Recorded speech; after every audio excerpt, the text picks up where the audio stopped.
वअशहदु अन्न मुहम्मदन अब्दुहु व रसूलुहु सल्लल्लाहु अलैहि व अला आलिहि व सहबिहि वसल्लम। रब्बि इश्रह ली सदरी व यस्सिर ली अमरी वहलुल उक़दतम मिन लिसानी यफ़क़हू क़ौली।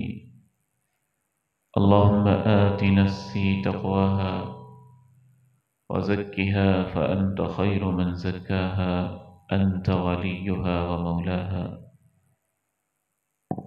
अल्लाहुम्मा अन्फ़अनी बिमा अल्लमतनी वअल्लिमनी मा यनफ़अनी वज़िदनी इल्मा। अम्मा बअद, फ़अऊज़ु बिल्लाहि अस्समीइल अलीम मिनश शैतानिर रजीम मिन हमज़िही व नफ़्ख़िही व नफ़्थिही। बिस्मिल्लाहिर रहमानिर रहीम। व अन्किहुल अयामा मिनकुम वस्सालिहीन मिन इबादिकुम व इमाइकुम। व क़ाल अज़्ज़ मिन क़ाइलिन सुब्हानहु व तआला लक़द कान लकुम फ़ी रसूलिल्लाहि उस्वतुन हसनह लिमन कान यर्जुल्लाह वल यौमल आखिर व ज़करल्लाह कसीरा।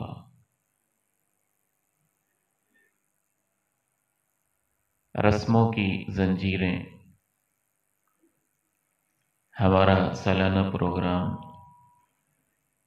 इस उन्वान के साथ अल्लाह ताला के फज़्ल व करम से इनेकात पज़ीर। आज उसका पहला दिन है। चंद एक बुनियादी और तमहीदी बातें याद दहानी के तौर पे अर्ज किए देता हूँ। सबसे पहली और बुनियादी गुजारिश ये है कि अल्लाह ताला ने नीयत की इस्लाह में बहुत खैर और बरकत रखी हुई है। इस प्रोग्राम में हमारी नीयत ये होनी चाहिए कि हम दीन का इल्म सीखने जा रहे हैं। जैसे ही आप ये नीयत करें और साथ ही आपको ये एहसास दामनगीर हो जाना चाहिए कि अल्लाह के फरिश्ते हमारे कदमों के नीचे पर बिछा रहे हैं। फिर इस मजलिस में पहुंचने के बाद बाकायदा तौर पे और शऊरी तौर पे हम ये महसूस करें कि अल्लाह के फरिश्ते हमारे दरमियान मौजूद हैं। अल्लाह की रहमत नाजिल हो रही है। हम जन्नत की राह पे चल रहे हैं। मन सलक तरीक़ा यल्तमिसु फ़ीही इल्मा सहलल्लाहु लहु बिही तरीक़न इलल जन्नह। जो इल्म के रास्ते पे चलता है अल्लाह उसके लिए जन्नत के रास्ते आसान कर देता है। फिर हमारी नीयत ये भी होनी चाहिए कि जो इल्म हमने सीखा है उस पे अमल भी करेंगे। और हमारी नीयत ये भी होनी चाहिए कि जिस पे खुद अमल करेंगे उसको आगे फैलाएंगे और दावत भी देंगे।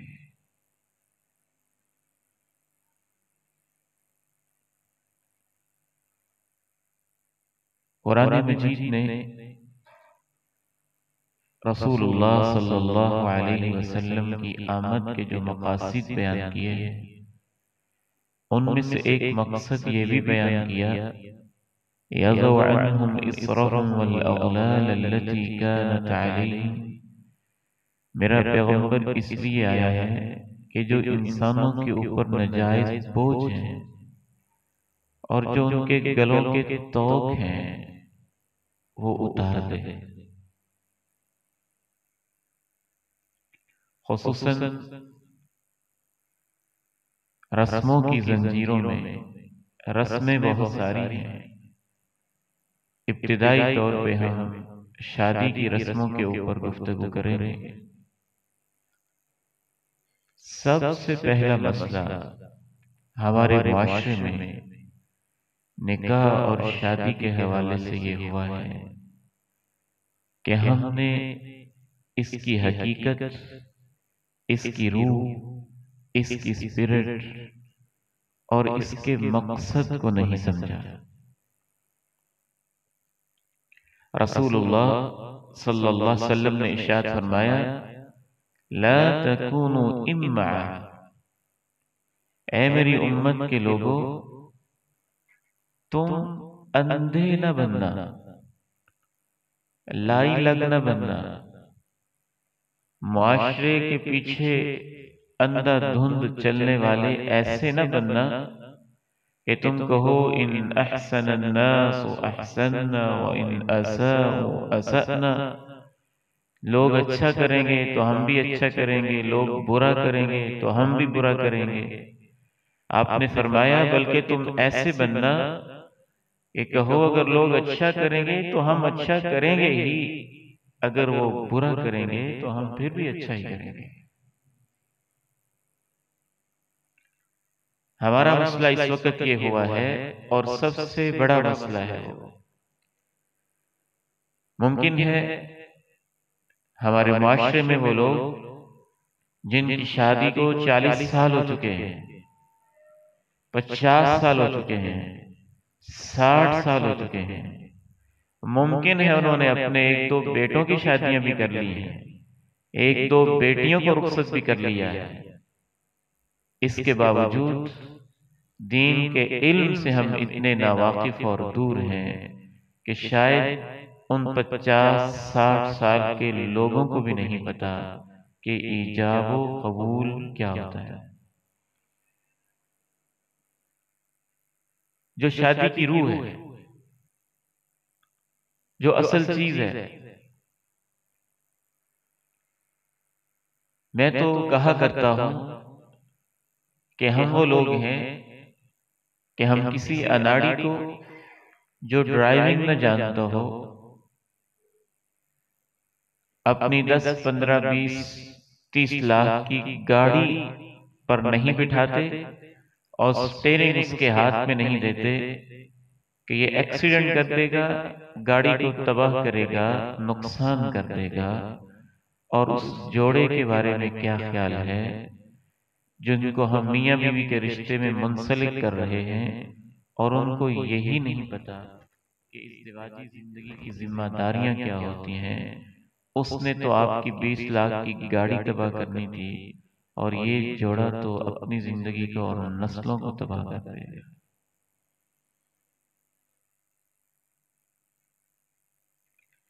आज के इस पहले प्रोग्राम में हम सिर्फ ये जानने की कोशिश करेंगे कि शादी की हकीकत और उसकी रूह, उसका बुनियादी मकसद क्या है। याद रखिए, शरीयत इस्लामिया में शादी के लिए जो खूबसूरत अल्फाज इस्तेमाल हुए हैं वो उक़्दतुन निकाह है। उक़्दा गिरा को कहते हैं। निकाह दो चीजों को आपस में शीरो शकर कर देना और जमा कर देने को कहते हैं। एक बच्चे और बच्ची को, खामद और बीवी को जैसे गिरा लगा के दो चीजों को जोड़ देते हैं, उनको आपस में ऐसे जोड़ना कि वो हर सतह पे यकजान हो जाए, एक मकसद रखते हो, एक विजन रखते हो और इज़्दिवाजी जिंदगी की जिम्मेदारियों को कबूल करते हो। बुनियादी तौर पे तो उक़्दतुन निकाह यही है, निकाह की गिरा यही है। रसूलुल्लाह सल्लल्लाहु अलैहि वसल्लम की तालीमात के मुताबिक निकाह के बहुत सारे मकासिद में से एक मकसद और सबसे बड़ा मकसद नस्ल इंसानी की बका है। मियां बीवी रिश्ता इज़्दिवाज में मुंसलिक होकर बाकायदा पूरी जिंदगी साथ निभाने का अज़्म लेकर नस्ल इंसानी की बका का मुआहदा कर रहे होते हैं।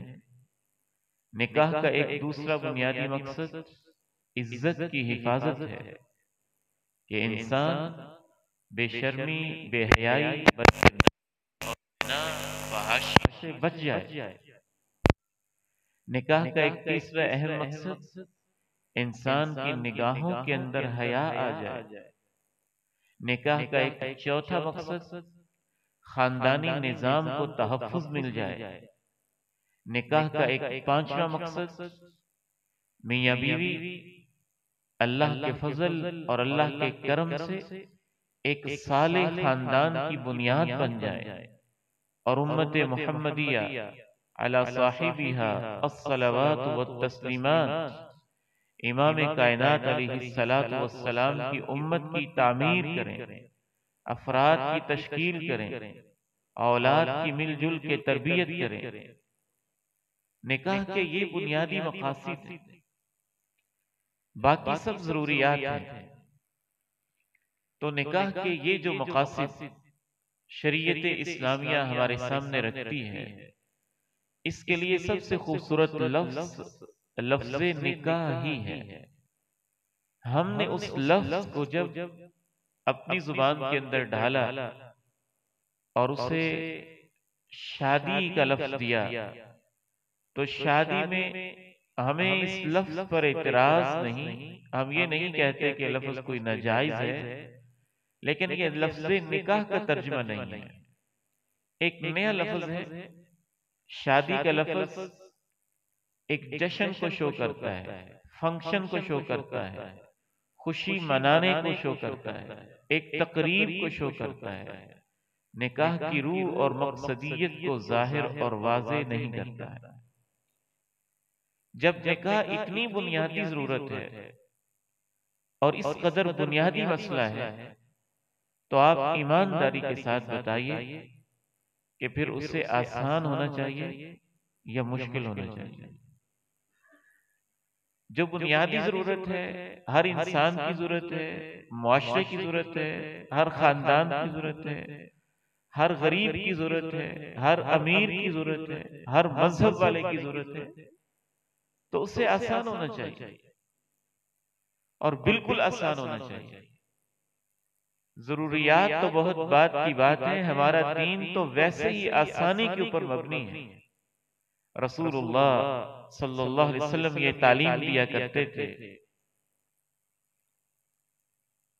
बुइस्तु बिल हनीफियति समहा, अल्लाह ने मुझे ऐसा दीन दे के भेजा है जिसमें हर चीज क्लियर है, यकसू है, और ऐसा दीन दे के भेजा है जो आसान है, जिस पे अमल करना मुश्किल नहीं है।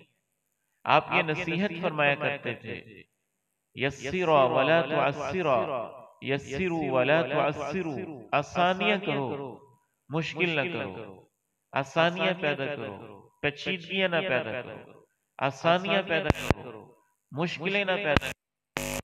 रसूलुल्लाह सल्लल्लाहु अलैहि वसल्लम के दीन में तो इस कदर आसानी है कि इंसान नमाज जैसी इबादत भी खड़े होके नहीं कर सकता। बैठ के पढ़ लो, बैठ के नहीं पढ़ सकते, लेट के पढ़ लो, लेट के आंखों के इशारों से पढ़ लो, सर को ऊपर नीचे करके पढ़ लो, जैसे आसानी है वैसे पढ़ लो। पानी नहीं है तयम्मुम कर लो, पानी मौजूद है लेकिन बीमारी इतनी शदीद है कि इस्तेमाल करने से उसमें इजाफा हो सकता है, जान को खतरा लायक हो सकता है, कोई बात नहीं, तयम्मुम कर लो। आसानियां हैं हमारे दीन के अंदर। जिस दीन में अल्लाह की इबादत के लिए इतनी आसानी है, नमाज के लिए इतनी आसानी है, वुजू में आसानियां हैं, हज में आसानियां हैं, रोजे में आसानियां हैं, आसानियां ही आसानियां हैं। ये कैसे मुमकिन है कि उस दीन के अंदर निकाह को इतना पेचीदा और इतना मुश्किल बना दिया जाए कि इंसान को 60-70 साल की उम्र तक पता ही ना चले कि जिस तरीके से हम शादियां कर रहे हैं आखिर इनका मकसद क्या है, इनका तरीका क्या है। अल्लाह के नबी अलैहिस्सलातु वस्सलाम का इस हवाले से अंदाज और आपकी सुन्नत मुबारका क्या है। दूसरा मसला हमारे साथ ये हुआ है तकरीब शादी के हवाले से कि हमने सिरे से ये जानने की कोशिश ही नहीं की कि इस बारे में अल्लाह के नबी अलैहिस्सलाम का तरीका और आपकी सुन्नत क्या है। वो लोग जो नमाज की एक एक सुन्नत पे तहकीक करते हैं, हत्ता कि इस हद तक के हाथ ऐसे बांधने हैं कि ऐसे बांधने हैं कि ऐसे बांधने हैं। जिस दीन में इस कदर वजाहत है कि रफुल यदैन ऐसे करना है कि इतना करना है कि इतना करना है, कि तीनों तरह जायज है। दीन में इस हद तक वजाहत है और ये तहकीक खुश आइंद है, हमें इस पे एतराज नहीं है। ये हमारे दीन का हिस्सा है। अल्लाह के नबी की सुन्नत की तह तक पहुंचना, इसमें खैर है, बरकत है।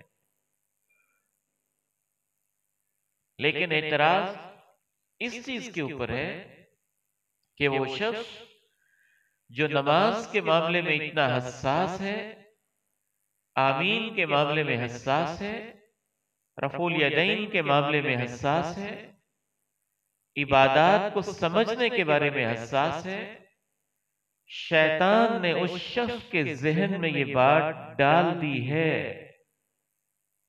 कि मुझसे तो कम से कम जिंदगी में, दावत की जिंदगी में 25 साल अपनी जिंदगी के गुजार चुका हूं, एक भी नौजवान नहीं है जिसने ये पूछा हो मैंने शादी करनी है तो अल्लाह के नबी की सुन्नत के मुताबिक कैसे होती है।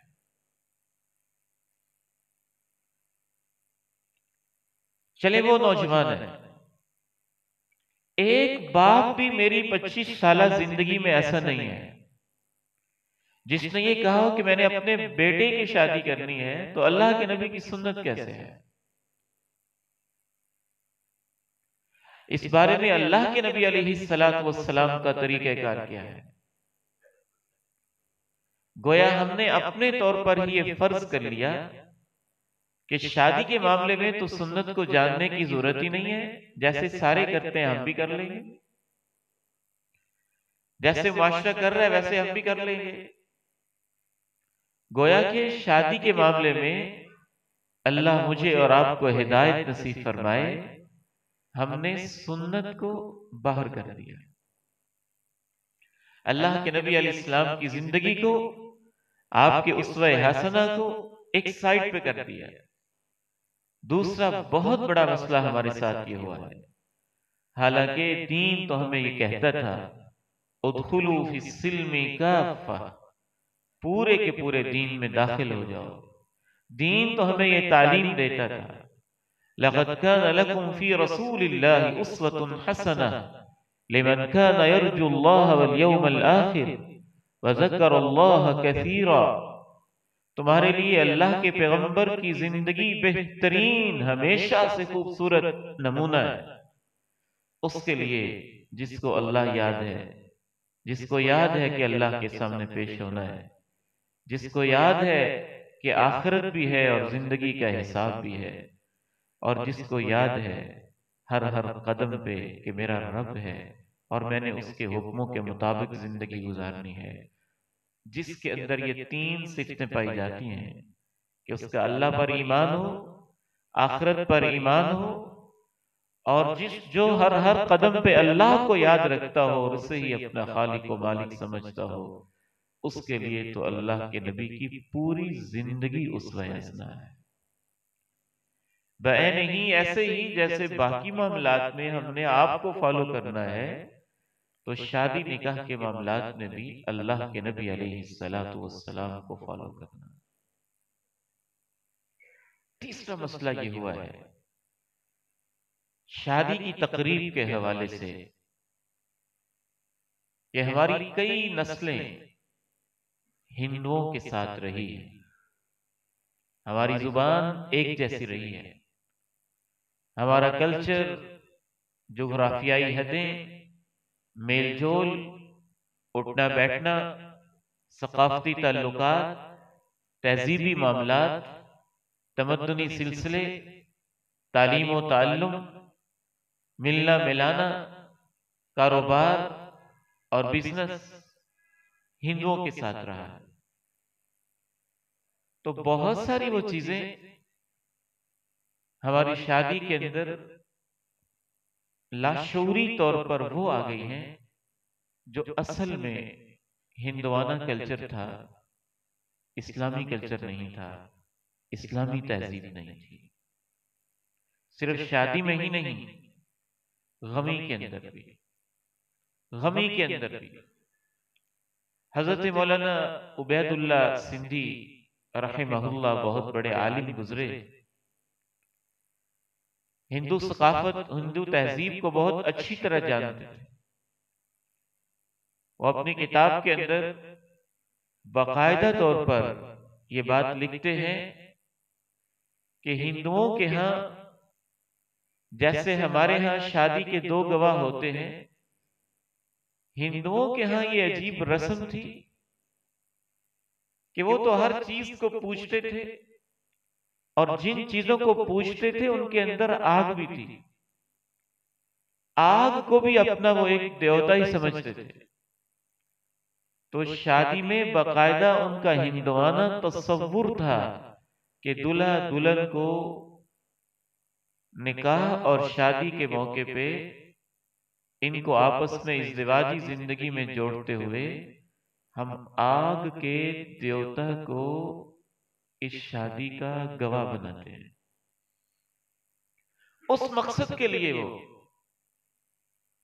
मोमबत्तियां जलाते थे और लाइनें बना के पकड़ के दुल्हन दूल्हा के चक्कर लगाते थे, और हर एक के हाथ में मोमबत्ती होती थी।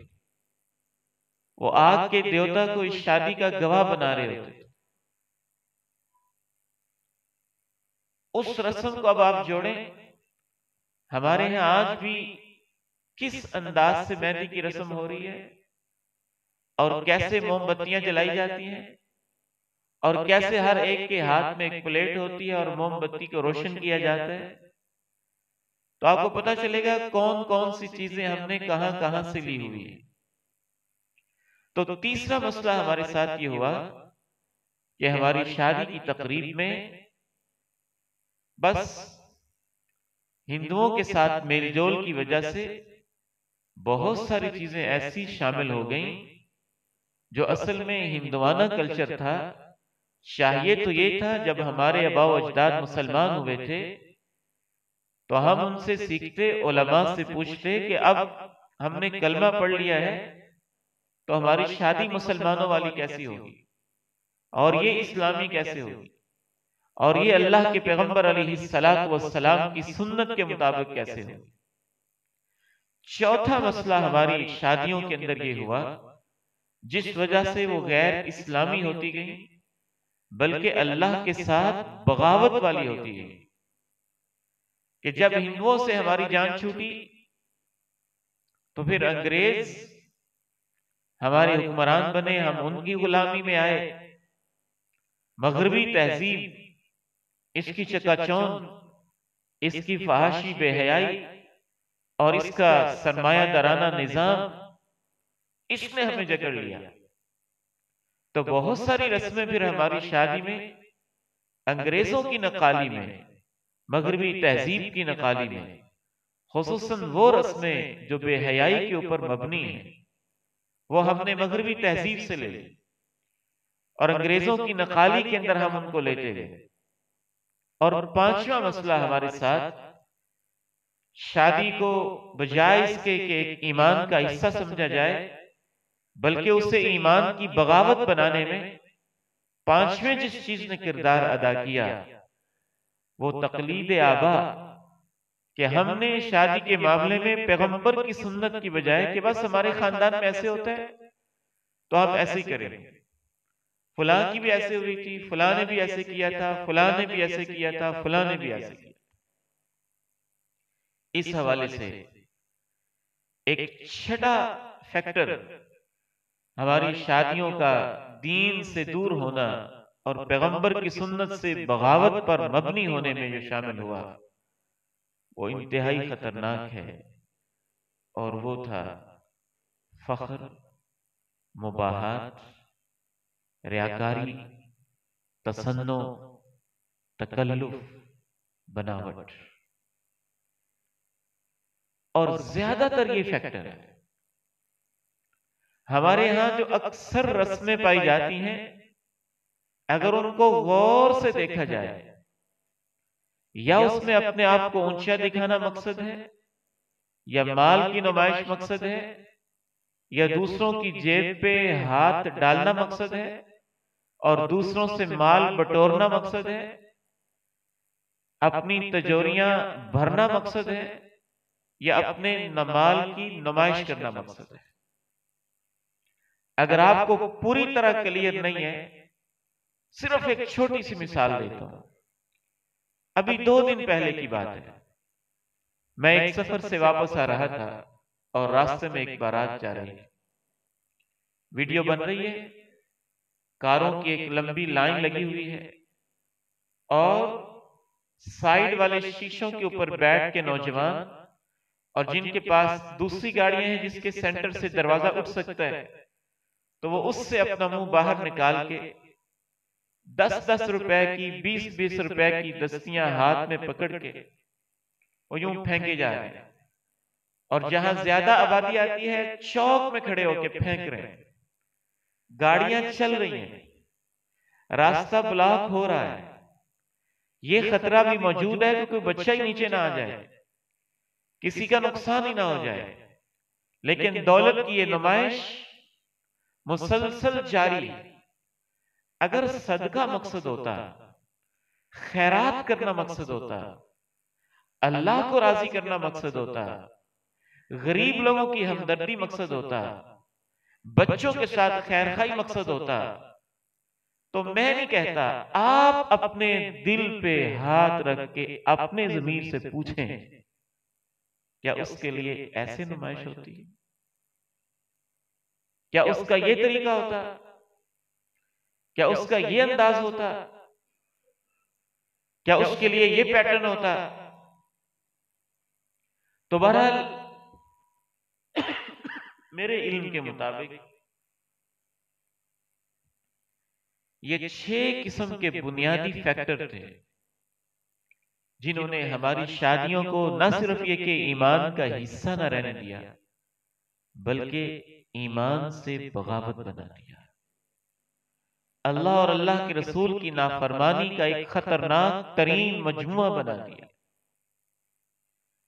एक 7वां और आखिरी फैक्टर ये हुआ कि बजाय इसके कि उस मौके के ऊपर किसी की नसीहत को कबूल किया जाए, हमने उस पर चुप साधी गूंगे शैतान बने और आहिस्ता आहिस्ता ये शादियों का दौलत परस्ताना, हिंदुआना, मजूसियाना, काफिराना और मगरबी तहजीब की गुलामी और मरूबियत पे मबनी मिला जुला ये कल्चर इतना आम हो गया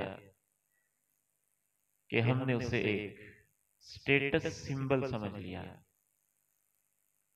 अपने ओहदे का तकाजा समझ लिया, अपने वडेरेपन और अपने बड़ेपन की नुमाइश का एक बुनियादी ऐसा तकाजा समझा कि यहां तक लोग बेचारे मजबूर हुए, गरीब लोग भी, कि शादी की रस्म उन्होंने हर सूरत में पूरी की, चाहे उनको उसके लिए सूद लेना पड़ा, चाहे इसके लिए उनको हराम कमाना पड़ा, चाहे इसके लिए उनको करप्शन करनी पड़ी, चाहे इसके लिए उनको कर्ज उठाना पड़ा, चाहे इसके लिए उनको अपनी नींदें हराम करनी पड़ी, चाहे इसके लिए उन्हें अपने 10-10 साल की मेहनत और कमाई जाया और बर्बाद करनी पड़ी। लेकिन ये जंजीरें पांव के साथ ऐसी बंधी कि वो लंगड़ाते रहे, जंजीर को ना खोला, वो खड़े रहे, जंजीर को ना तोड़ा, वो कदम कदम पे गिरते रहे, लेकिन ये ना सोचा कि मसला क्या है, कि ये 7 जंजीरें मेरे पांव से बंधी हुई हैं, मैं इनको तोड़ूं, इनको खोल दूं, इनको पांव से उतारूं, हल्का फुल्का होके जरा काम करूं। उसकी गर्दन मुड़ी रही, इधर उधर देखने के काबिल न रहा। और वो वैसे ही मुड़ी हुई गर्दन के साथ, तौक के साथ चलता रहा। लेकिन ये हिम्मत न की कि ये गर्दन में जो किसी ने तौक डाल दिया मैं इसको उतार ही दूं, इसको ही फेंक के उतारूं। तो रस्मों की जंजीरें हमें ये शऊर देता है कि अल्लाह करे मेरे कुछ नौजवान बेटे और मेरे कुछ भाई अल्लाह के घर में बैठ के ये अज़्म कर लें कि हम इन जंजीरों को तोड़ देते हैं, इन्हीं को काट देते हैं जो खामखा हमें रोक रही हैं, गिरा रही हैं, और हम अच्छे भले हैं और ये हमें लंगड़ाने पर मजबूर कर रही हैं। गर्दन मेरी सही सलामत है और तौक किसी ने पहना दिया और उस वजह से न मुझसे मुड़ा जा रहा है, न देखा जा रहा है, न खड़ा हुआ जा रहा है, न बैठा जा रहा है, न चला जा रहा है, और मैं हूं कि उसी तरह चले जा रहा हूं। बजाय इसके कि उस तौक को उतारो, उस तौक और उस जंजीर को हमने एक नाम दिया, नाक नहीं रहती, इज्जत नहीं रहती। लोग क्या कहेंगे, मैं बड़ा मजबूर हूं, फुला नहीं मानता है, फुला नहीं मानता है। तो आइए अल्लाह के फजल से हम इन जंजीरों को तोड़ते हैं, और ये नाम दे के तोड़ते हैं कि ये जंजीरें हम इसलिए तोड़ रहे हैं ताकि हमारे लिए जन्नत की राहों पे चलना आसान हो जाए, अल्लाह के नबी का साथ मिल जाए, आपकी सुन्नतों की बरकत हमारी जिंदगी में आ जाए। इस हवाले से चंद एक वाकयात मैं आपके सामने हदीस मुबारका से रखता हूं कि शरीयत हमारी शादियों को, निकाह की तकरीब को कैसा देखना चाहती है, और क्या क्या अल्लाह के नबी अलैहिस्सलातु वस्सलाम के मॉडल इस हवाले से पाए जाते हैं। मैं बार बार ये वाजे कर चुका हूं कि निकाह का जब आप बुनियादी मकसद समझ लेंगे कि निकाह बुनियादी तौर पे एक जश्न नहीं है, बुनियादी तौर पे एक समाजी मुआहदा है। समाजी मुआहदा, सोशल कॉन्ट्रैक्ट, मियां बीवी के जिंदगी गुजारने का एक अहदनामा, और उसके लिए सिर्फ और सिर्फ बुनियादी चीजें गिन लें। सबसे पहली चीज है एक बच्ची जो एक जगह पे निकाह और शादी की इजाजत देती हो कि ठीक है आप मुझे रुखसत कर दें। एक बाप जो अपनी बेटी को इजाजत देता हो कि ठीक है बेटी फुला जगह मैं आपका रिश्ता करता हूं। और एक लड़का जो इस जिम्मेदारी को कबूल करता हो। ईजाब और कबूल निकाह की रूह है। ईजाब का माना है वाजिब करना, यानी एक बाप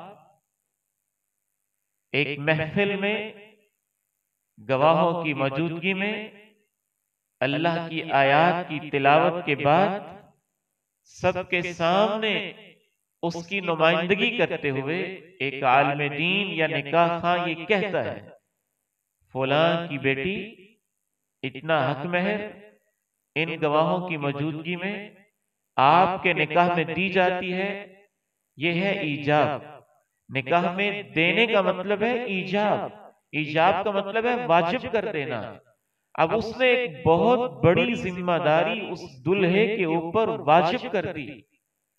दूसरे लफ्जों में बाप की नुमाइंदगी करते हुए निकाह खां ये कह रहा होता है कि ये जो बच्ची है, आज की जो दुल्हन है, एक बाप के घर में इसने आंख खोली थी, उस बाप ने इसको पाला था, जवान किया था, इसके कपड़ों का इंतजाम किया था, इसकी रिहाइश का इंतजाम किया था, इसके खाने का इंतजाम किया था, इसकी तमाम जिम्मेदारियां उसने अपने कंधों पे ली थी और उसने हर तरह से इसका ख्याल किया था। वो बाप कहता है कि वो जिम्मेदारियां जो मेरे ऊपर थी आज मैं तेरे ऊपर वाजिब करता हूं। यह है ईजाब। गवाहों की मौजूदगी में निकाह खां उसकी नुमाइंदगी करता है और वो दुल्हा कहता है कि मैं इन जिम्मेदारियों को कबूल करता हूं। तो पहली चीज हुई एक बच्ची जो निकाह पर मुतमईन हो, बाप जो इजाजत देता हो, लड़का जो उन जिम्मेदारियों को कबूल करता हो, दो गवाह जो इसकी गवाही देते हो कि ये मुआहदा हमारी मौजूदगी में हुआ था, और पांचवी चीज हक महर जो पहला एक गिफ्ट है दुल्हा की तरफ से दुल्हन को वो तय हो जाए। ये पांच चीजें मौजूद हैं तो ये मुआहदा पूरा हो गया है, ये निकाह हो गया है। दो चीजें इसमें खैर वाली हैं, सुन्नत वाली हैं। छठी चीज एक सुन्नत है कि इस खुशी के अंदर वो चंद लोगों को खाना खिला दे, वलीमा कर दे। बड़ी ताकीदी सुन्नत है, शरीयत ने उसको बहुत पसंद किया है। और एक सातवीं चीज है, इस खुशी के मौका पर अगर वो खुशी के लिए शरीयत की हुदूद में रहते हुए मुख्तसर कोई ऐसी तकरीब करते हैं जिससे खुशी का इजहार भी होता है, मुआशरे को पता भी चलता है कि फुला घर की बेटी फुला जगह रुखसत हो चुकी है, ऐलान निकाह, तो अच्छी बात है, खुशाइंद है, मुस्तहब है, एक पसंदीदा चीज है। ये वो रूह है जो शादी के अंदर पाई जाती है और जो इस मकसद को पूरा करती है।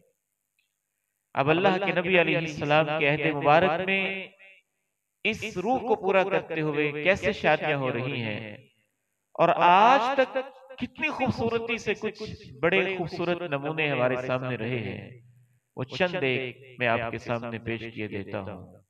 हजरत सहल बिन सअद रज़ी अल्लाह तआला अन्हु सही बुखारी के अंदर बयान करते हैं, 5132 हदीस नंबर है। कुन्ना जुलूसन इंद नबी सल्लल्लाहु अलैहि वसल्लम, हम अल्लाह के प्यारे नबी अलैहिस्सलाम की मजलिस में बैठे हुए थे और एक बेटी आती है, तारिज़ु नफ्सहा अलैहि, वो अल्लाह के नबी अलैहिस्सलातु वस्सलाम के सामने अपने आप को पेश करती है। अल्लाह के नबी अलैहिस्सलातु वस्सलाम के लिए अल्लाह ने खुसूसी इजाजत रखी थी, वमरअतन मुमिनतन, कोई भी ईमान वाली औरत नबी अलैहिस्सलातु वस्सलाम के अक़्द निकाह में आना चाहे तो आपसे कह सकती थी कि आप मुझे ये शर्फ बख्शें। आप अलैहिस्सलातु वस्सलाम जब खामोशी इख्तियार करते हैं तो एक सहाबी वहां बैठे हुए हैं और वो अर्ज करते हैं, ए अल्लाह के नबी अलैहिस्सलातु वस्सलाम, मेरे साथ इसकी शादी कर दीजिए। अल्लाह के नबी अलैहिस्सलातु वस्सलाम कहते हैं, आइंदका मिन शै, आपके पास कोई चीज इसे देने के लिए बतौर हक महर यानी मौजूद है? तो साहबी कहता है, मा इंदी मिन शै, मेरे पास कुछ भी नहीं है। आप कहते हैं घर जाके कुछ तो तलाश करो। वलौ खातम मिन हदीद, लोहे की अंगूठी मिल जाए वही ले आओ, वही ले आओ। वो सहाबी कहता है, ए अल्लाह के प्यारे नबी अलैहिस्सलातु वस्सलाम, मेरे पास तो लोहे की अंगूठी भी नहीं है। क्या है? अशुक्कु बुर्दती हाज़िही फअतीहा अन्निस्फा, ये चादर है जो मैंने पहनी हुई है, जरूरी हक महर इसको देना है, तो मैं इतना कर सकता हूं कि ये चादर को मैं फाड़ देता हूं और इसके दो हिस्से कर देता हूं, आधी मैं रख लेता हूं, आधी इसको दे देता हूं।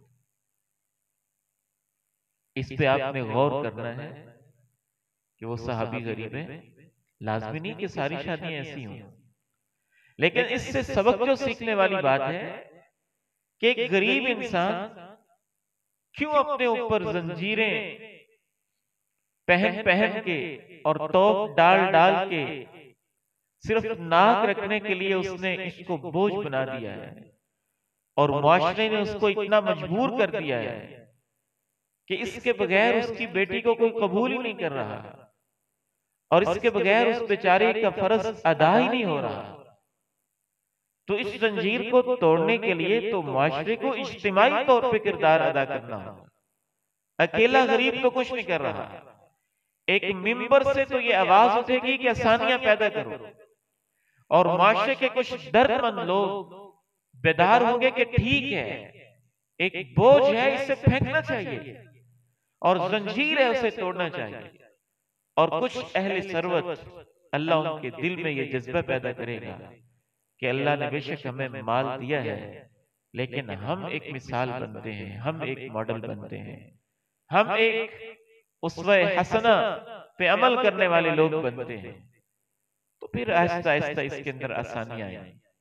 लेकिन अल्लाह के नबी अलैहिस्सलाम की हयात तय्यबा में ये कितना आसान है कि भरी महफिल के अंदर सहाबी इसमें भी झिझक महसूस नहीं कर रहा, और उस औरत के सामने कि मेरे पास तो अंगूठी भी नहीं, आप अलैहिस्सलातु वस्सलाम की मौजूदगी में कह रहा है कि चादर है, इसको दो हिस्सों में तकसीम कर देता हूं, आधी मैं रख लूंगा, आधी इसे दे देता हूं। याद रखिए, हमारा दीन ये कहता है बरकत बहुत सारी चीजों से जिंदगी में आती है। बरकत पर हमारा ईमान है, और जिन चीजों से जिंदगी में बरकत आती है उनमें से एक निकाह भी है। अगर वो सुन्नत के मुताबिक हो तो उसके बाद जिंदगी में अल्लाह की तरफ से बरकत नाजिल होती है। और हमने तो निकाह को इतना मुश्किल बना दिया कि जो पहले इंसान के पास मौजूद होता है वो भी बर्बाद कर बैठता है, मकरूज हो जाता है, बोझ तले दब जाता है। अल्लाह का कुरान ये कहता है इन यकूनु फुकरा युगनिहिमुल्लाहु मिन फज़ली, कि शादी करने वाला जोड़ा अगर गरीब भी होगा तो अल्लाह निकाह की बरकत से, अपने फजल से उनको बरकत दे देगा, खैर डाल देगा, भलाई पैदा कर देगा। हमारे दीन का तसव्वुर ये है, हर चीज पहले ही देखी जाए, ये मादा परस्ताना तसव्वुर है। आप अलैहिस्सलातु वस्सलाम उस सहाबी से पूछते हैं हल मअका मिनल कुरान शै, यानी आपका मतलब था कि चादर ये दो टुकड़े करेगा, ना इसके काम की रहेगी ना उसके काम की रहेगी। तो आप पूछते हैं कि आपको कुरान का कुछ हिस्सा याद है? वो सहाबी कहता है कि हाँ, मुझे कुरान मजीद तो कुछ न कुछ याद है। आप फरमाते हैं इज़हब फ़क़द ज़व्वजतुकहा बिमा बअक मिनल कुरान, तुम जा सकते हो, जो तुम्हें कुरान का हिस्सा याद है वही हक महर है, और उसी की बुनियाद के ऊपर मैं इस लड़की का निकाह तुम्हारे साथ कर चुका हूं। तो निकाह हो गया, वो आबाद हो गया, फर्ज अदा हो गया। अब जब उसको निकाह के ऊपर कोई लंबे चौड़े इखराजात नहीं करने पड़े, न उसके वालिदैन को कर्ज उठाना पड़ा, न उसको बोझ के नीचे दबना पड़ा, तो अब उसको अपनी माशी जिंदगी की फिक्र होगी, वो उसके लिए मेहनत करेगा, और अल्लाह का वादा है कि अल्लाह उसकी जिंदगी के अंदर बरकत डालेगा। अब वो दोनों खानदान मिलकर माशी पहिए के ऊपर तवज्जो देंगे, माशी हालात के ऊपर तवज्जो देंगे, बजाय इसके को अपना पैसा और अपना माल शादी की फजूल रस्मों के ऊपर बर्बाद करें। वो सारी मेहनत, वो सारी फिक्र, वो सारी सोच, वो सारी जंजीरें, वो सारे तौक उतरे हुए हैं, और प्रैक्टिकल लाइफ के ऊपर उनकी तवज्जो होगी, और अल्लाह का वादा है कि अल्लाह उसमें बरकत डालेगा। आगे बढ़ते हैं, कैसे बरकत फिर अल्लाह की तरफ से बाज़ दफा आती है, उसकी अमली मिसाल भी सही बुखारी की ही एक हदीस से मिलती है। यह हजरत अब्दुर्रहमान इब्न औफ रज़ी अल्लाह तआला अन्हु है, सहाबी रसूल हैं, मुहाजिर होकर तशरीफ लाए मदीना मुनव्वरा में। सब कुछ मक्का में रह गया है, पास कुछ भी नहीं। अल्लाह के नबी अलैहिस्सलाम ने मदीना के एक जिम्मेदार सहाबी के साथ इनका रिश्ता मुवाखात कायम कर दिया है, जिसके पास 2 बीवियां हैं। और अब्दुर्रहमान इब्ने औफ से जब अल्लाह के नबी अलैहिस्सलाम ने उनको भाई बना दिया है, तो दीन का रिश्ता इतना मजबूत हो गया है।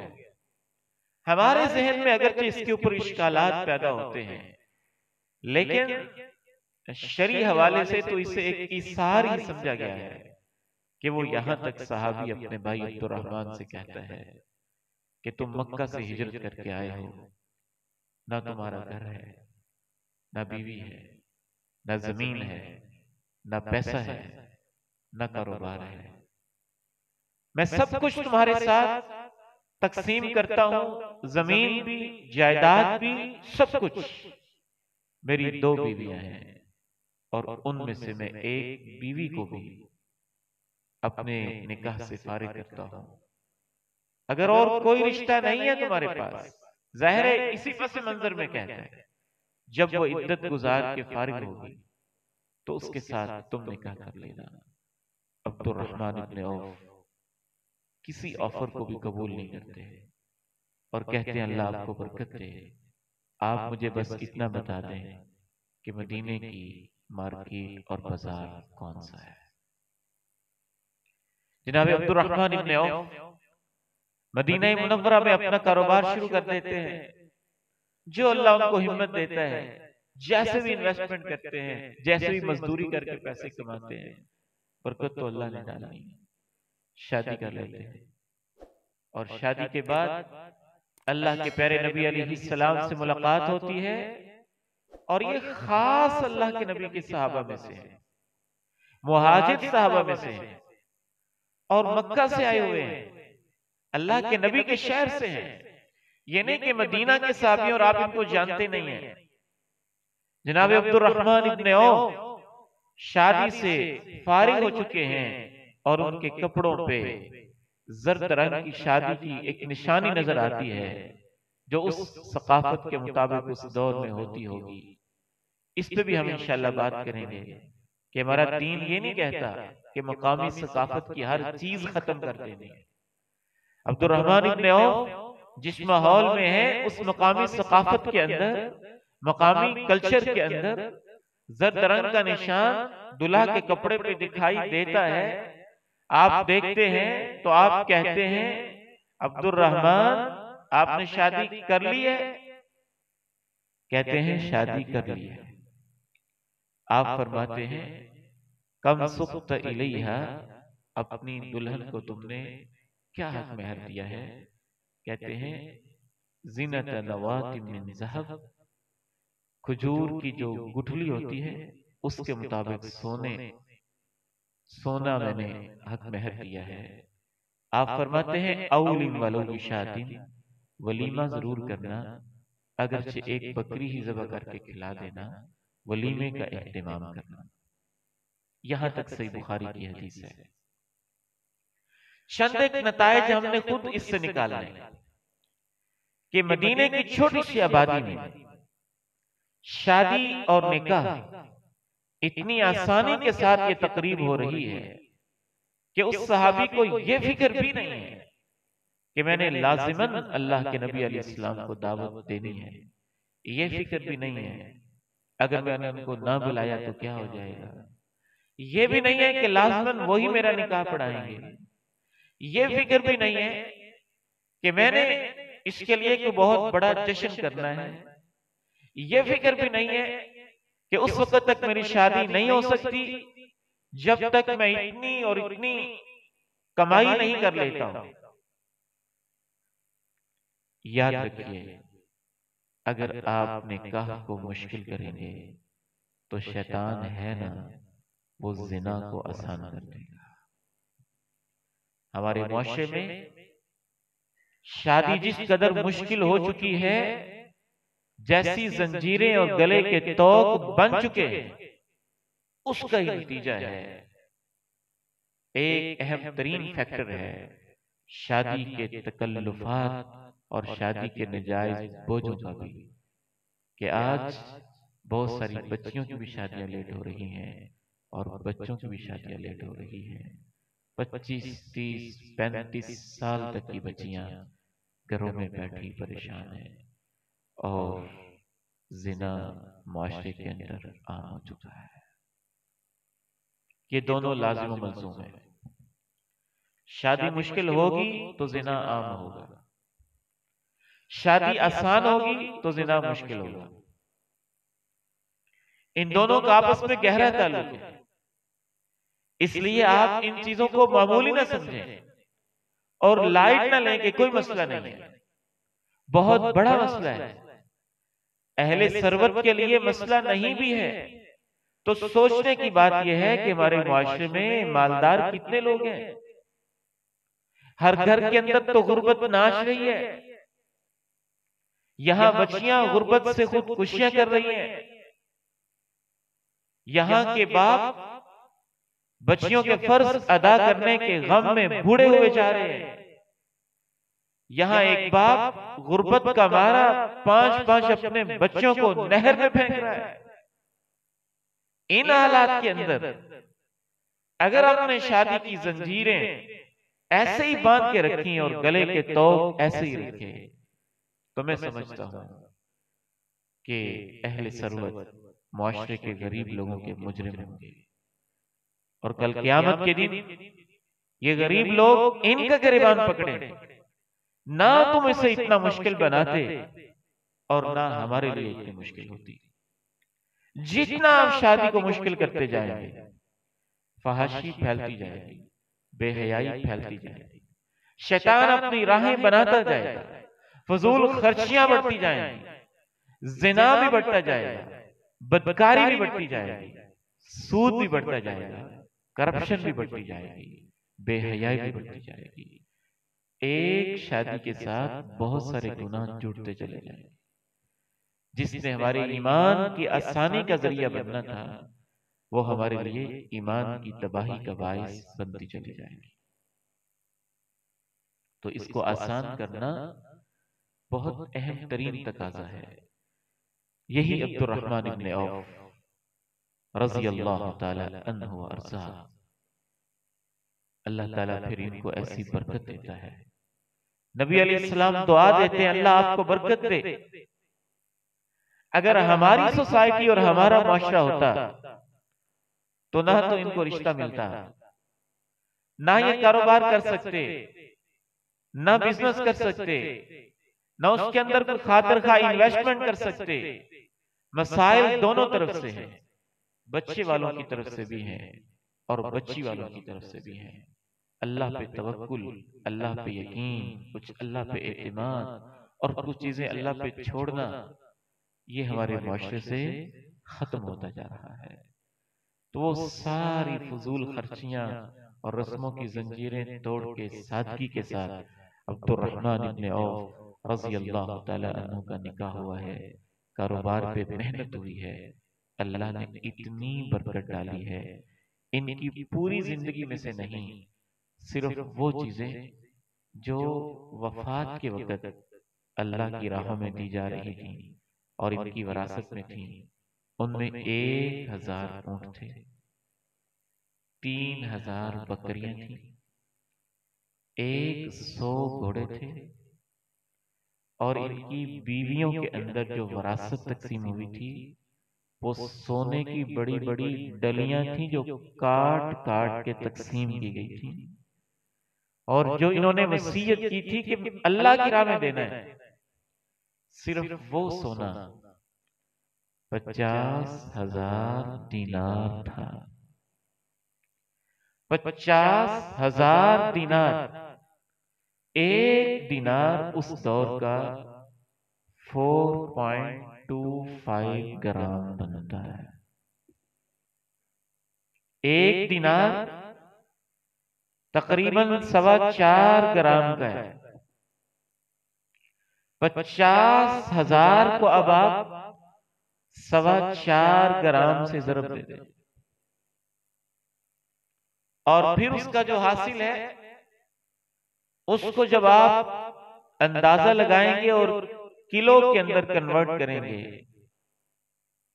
तो 100 किलो से भी ज्यादा सोना था जो जनाब अब्दुर्रहमान इब्ने औफ दुनिया से जाते हुए अल्लाह की राह में सदका करके गए। जिंदगी में जो किया कई मौकों पे किया वो अलग है।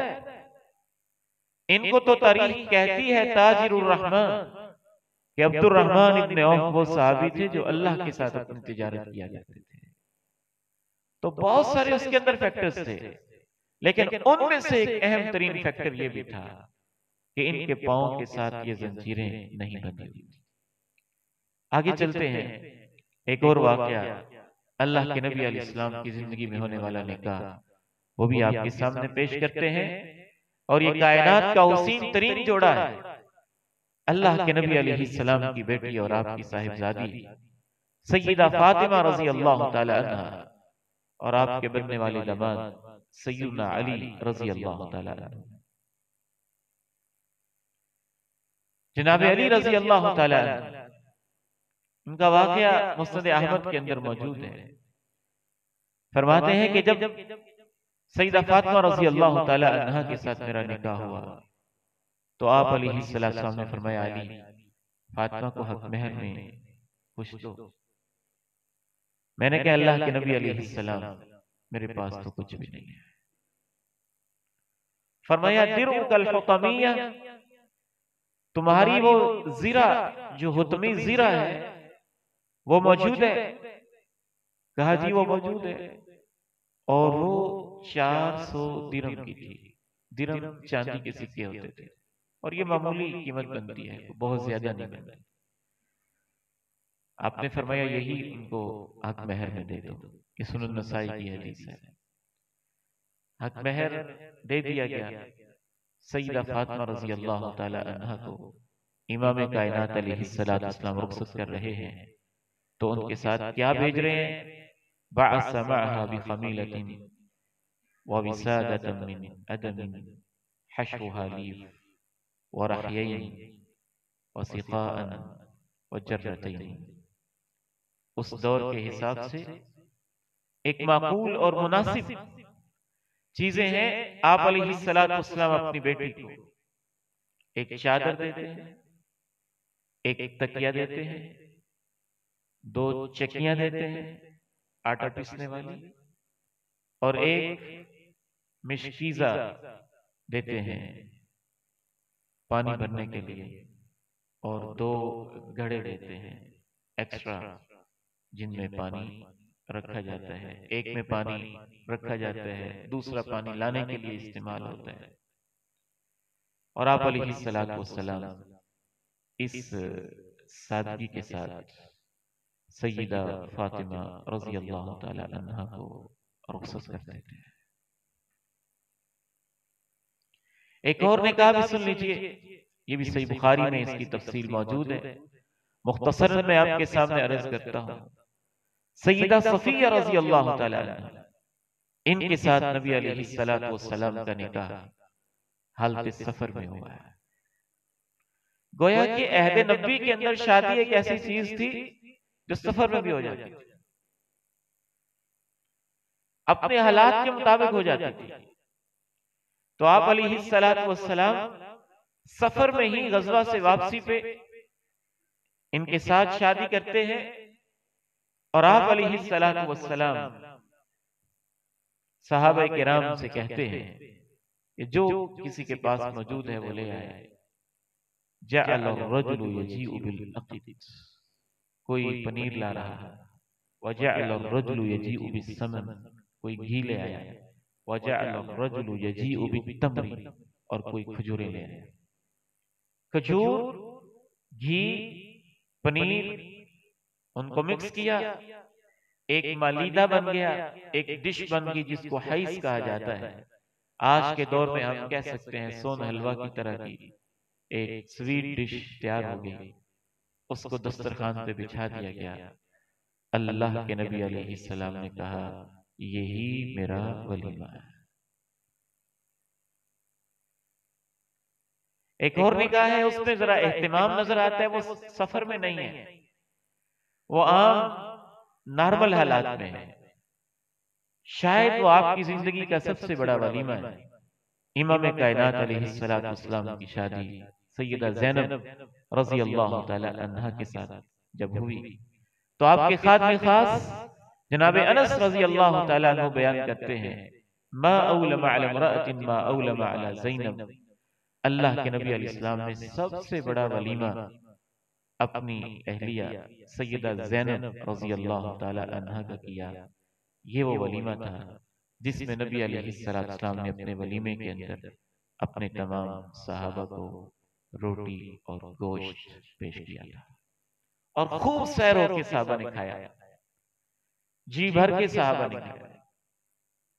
इसकी वजाहत भी अहादीस के अंदर मौजूद है। आखिरी एक दो वाकयात अर्ज करके मैं आपसे इजाजत चाहता हूं। और ये रिवायत सलफ सालेहीन की अगरचे हमारे दौर में कम हो गई, लेकिन आज तक किसी न किसी अंदाज में बाज सलफ सालेहीन के अंदर अहद नबी से लेके आज तक मौजूद रही है। ये सादगी, इसके अंदर ये नफासत, और इसके अंदर ये आसानी वाला पहलू। उनमें सबसे खूबसूरत अजीम तरीन वाकया वो अपनी हमारी इस्लामी तारीख का एक मुनफरिद वाकया है। वो ताबईन के सबसे बड़े आलिम सय्यिदुना सईद इब्न मुसय्यब रहमहुल्लाह तआला का वाकया है। मदीना के बहुत बड़े आलिम थे।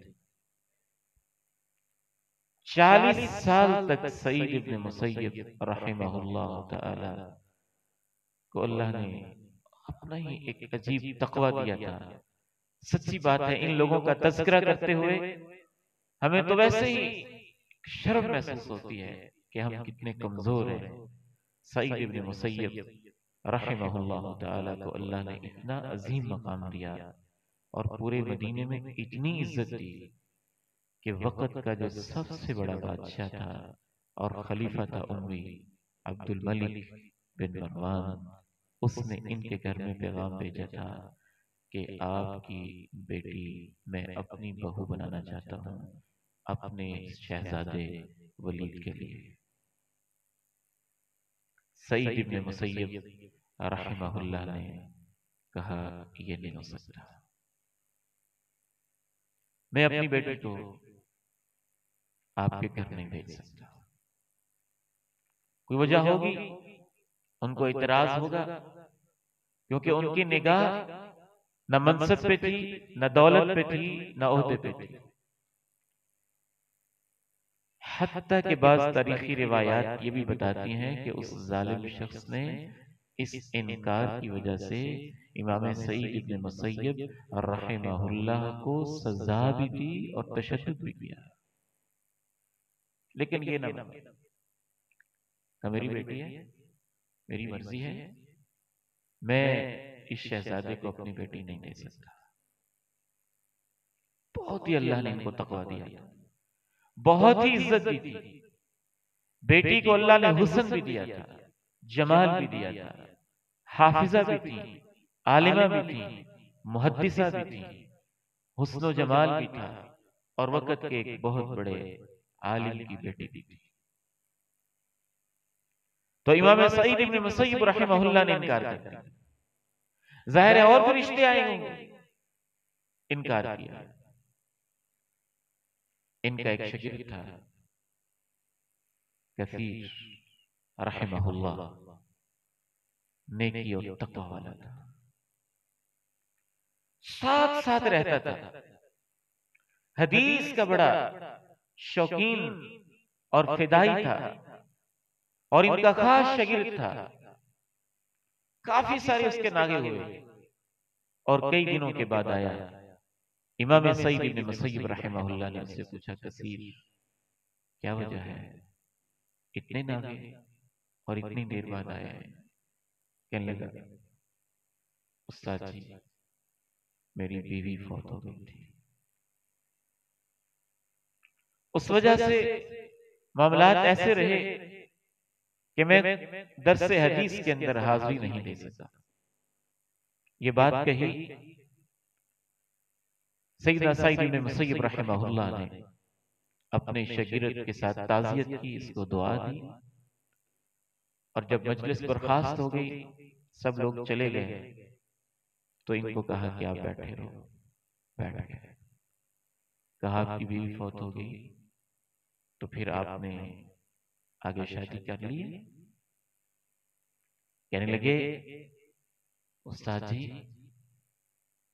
मैं तो तालिब इल्म हदीस का, और सारी मेहनत इधर है और गुर्बत है, मुझे कौन रिश्ता देगा? मुझे किसने रिश्ता देना? इमाम सईद इब्न मुसय्यब रहमहुल्लाह रहमतन वासिया कहते हैं, तुझे कोई रिश्ता नहीं देता, तेरे इल्म, तेरे तकवा और शौक़े हदीस को देखते हुए तुझे मैं रिश्ता देता हूं। मैं अपनी बेटी तुम्हारे निकाह में देता हूं। उसके तो जैसे औसान खता हो गए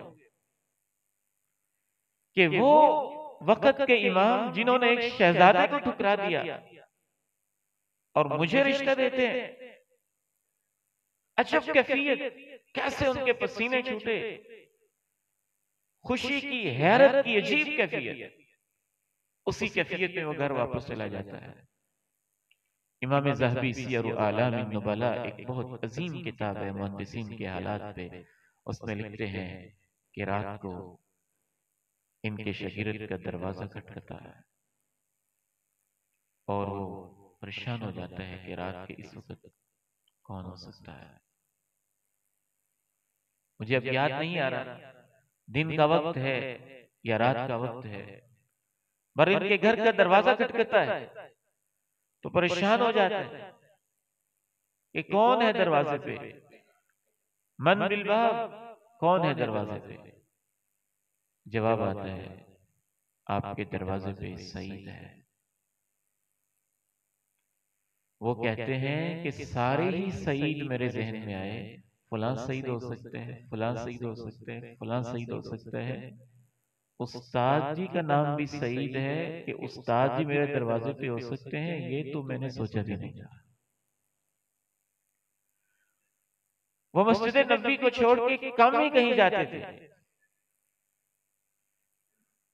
जब मैंने दरवाजा खोला तो क्या देखता हूं कि मेरे शेख, मेरे उस्ताद सईद इब्न मुसय्यब रहमहुल्लाह ताला दरवाजे पे हैं और साथ उनकी बेटी भी है, और कहते हैं मैंने कहा तुम अकेले हो गए, परेशान हो गए और गम में हो गए, और अजब तुम्हारी कैफियत होगी, तुम तो इल्म हासिल करने वाले तालिब इल्म हो। मैंने सोचा तुम्हें क्या तकलीफ देनी है, मैं खुद ही अपनी बेटी को तुम्हारे पद में ले आया। चले गए और इनको समझ ही ना आया कि अब मैं क्या करूं। आवाज दी ऊंची कि सईद इब्न मुसय्यब ने मुझे रिश्ता दे दिया है और उनकी बेटी मेरे घर में आ गई है। कुछ खवातीन आए और इनको हौसला दें। वो शर्मो हया की पैकर बेटी जब इस घर में जाती है तो बेचारी शर्म के मारे गिर पड़ती है और इनको समझ नहीं आती कि अब मैं क्या करूं।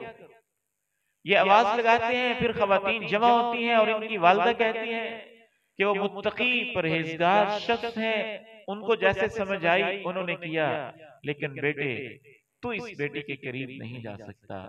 3 दिन तक मैं इसको अपने पास रखूंगी, हौसला दूंगी, दिल लगाऊंगी, मोहब्बत करूंगी, बेटी बनाऊंगी, फिर मैं इसे तेरे पास भेजूंगी, तैयार करूंगी। वो एहतिमाम करती हैं अपने बेटे को कि इस अंदाज में तरबियत करती हैं, खवातीन आती हैं और 3 दिन के बाद फिर वो अपना घर बसाते हैं। और ये इमाम कसीर रहमहुल्लाह बयान करते हैं, इब्न वदा रहमहुल्लाह बयान करते हैं कि मैं फिर कुछ देर के बाद जब अपने शेख की मजलिस में वापस गया तो आपने पूछा आप लोग खैरियत से हैं, आप ठीक हैं? मैंने कहा अल्हम्दुलिल्लाह, हम ऐसी कैफियत में हैं जिससे हर खैर खा खुश होता है और हर दुश्मन को तकलीफ होती है। तो आप चंद हजार मेरे हाथ में देते हैं कि तुम मेरे गरीब शागिर्द हो, तुम्हारे घर के इंतजामात के लिए ये भी मेरी तरफ से तोहफा रख लो।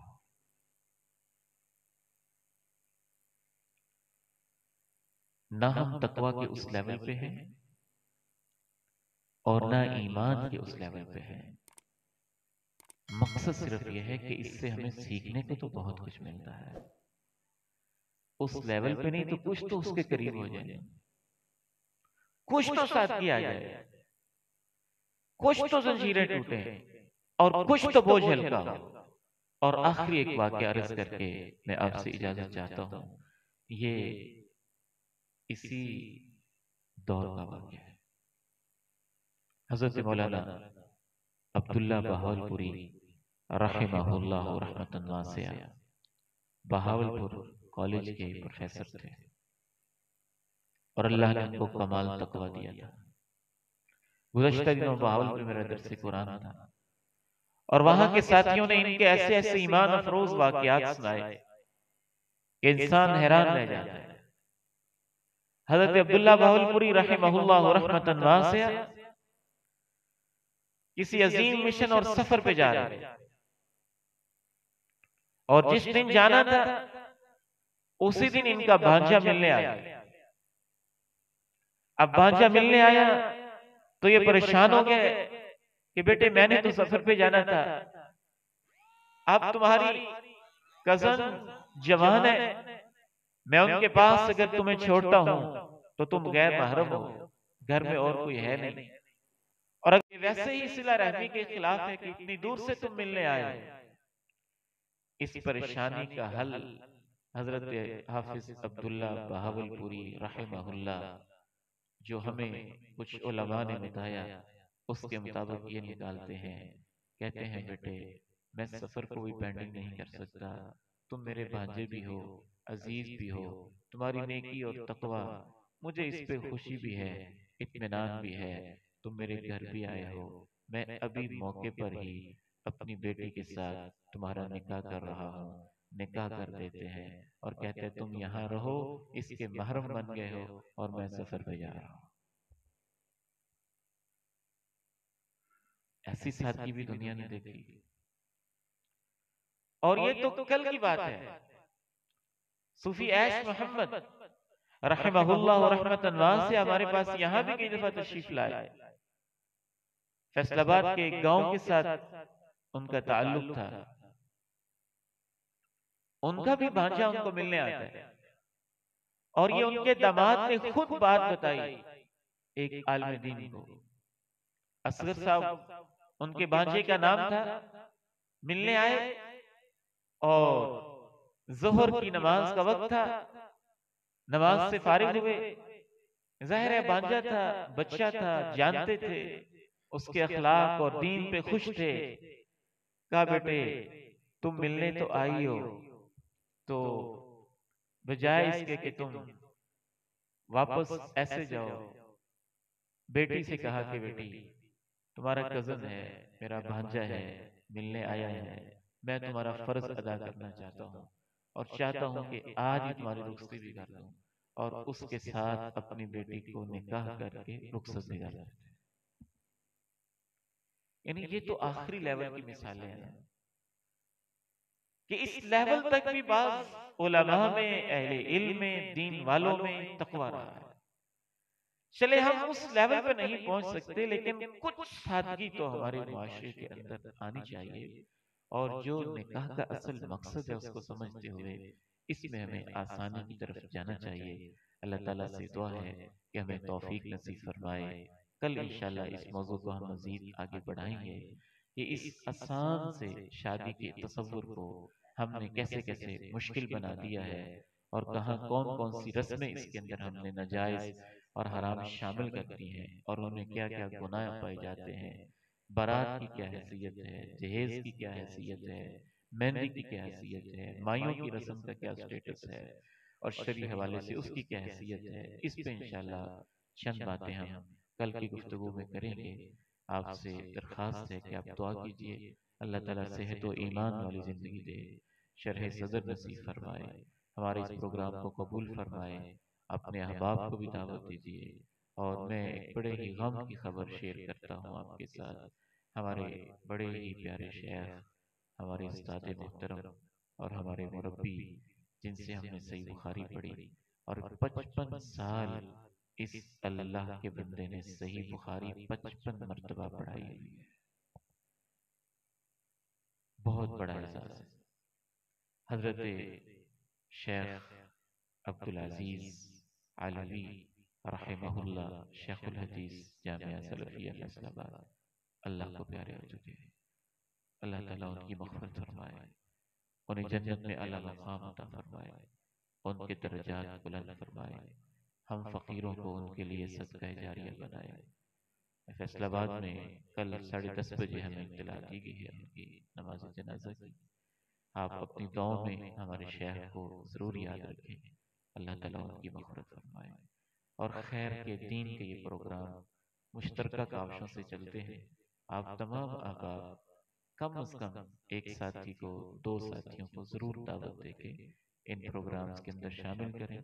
नौजवान बेटे अपने नौजवान साथियों को दावत दें, ताकि हम इस मौजू को अच्छी तरह शऊरी तौर पे समझ सकें। व आखिर दावाना अनिल हम्दुलिल्लाहि रब्बिल आलमीन। सुब्हानकल्लाह।